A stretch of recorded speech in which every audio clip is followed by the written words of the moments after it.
આકલ કરીને માડી હાજર રે થાય કાવતરાનો કાળ બની જાય થર થર થર થર ધ્રુજે તું તારા માના પારે હાચું ખોટું પરખાય હે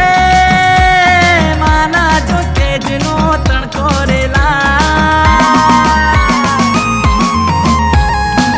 માના તેજનો જો તણકો રેલાય પછી તો ત્રિલોક ખાખ બની જાય ફેરવી ખેર કરે પાપી ના પારણા સુખ તારી મારી માડી કહેવાય।